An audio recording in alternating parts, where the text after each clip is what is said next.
we have already started our new chapter, solid state. We have seen in last period crystalline solids and amorphous solids. Crystalline solids are the solids in which there is a regular and periodic arrangement of constituent particles over a long range, is called crystalline solids. And amorphous solids, the solids in which randomly arrangement of constituent particle over a short range, is called amorphous solids. Now we are going to study isomorphism and polymorphism. Iso means same. Two or more compounds having same crystals are said to be isomorphism. For example, sodium chloride and magnesium oxide. There is atomic ratio 1:1. Then second example is sodium nitrate and calcium carbonate. Atomic ratio is 1:1:3. Then polymorphism. Poly means many or two or more. A single substance that exists in two or more forms of crystalline structures is called polymorphism. Example, calcium carbonate, CaCO3. It has two structures, calcite and aragonite. So see here again, isomorphism, two or more compounds having the same crystal structure are said to be isomorphism. Then examples, here sodium chloride and magnesium oxide. Atomic ratio is 1:1. Then sodium nitrate and calcium carbonate. Atomic ratio is 1:1:3.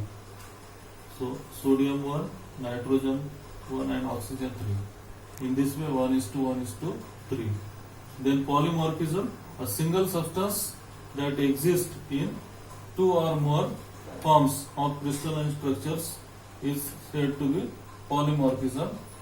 Examples, calcium carbonate, formula CaCO3, calcite and aragonite.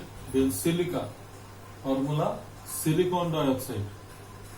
It has three forms, alpha quartz, beta quartz and cristobalite. Then carbon, we know carbon, coal is impure form and diamond is purest form. So here carbon having diamond, graphite and then fullerene. Then we will study new topic, classification of crystalline solid. Depending upon their structure, these crystalline solids are classified in four types: ionic solids, ionic crystalline solids, then covalent crystalline solids, molecular crystalline solids and metallic crystalline solid. At first we will study ionic solids. In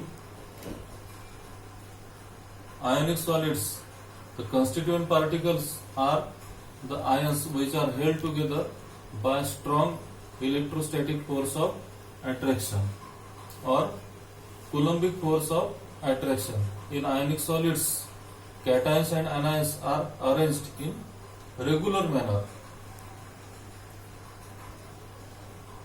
For example, here example of sodium chloride is given.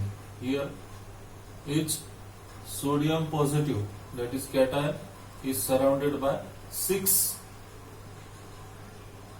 chlorine atom, or each chlorine atom, that is anion, is surrounded by 6 sodium positive ion. Here sodium, that is cations, are represented by small circle and chlorine is bigger because cations are smaller than anions. So some characteristics of ionic solids are here given. The constituent particles are charged ion, that is cation and anion. Second, they are held together by Coulombic force of attraction between oppositely charged ion that is cations and anions.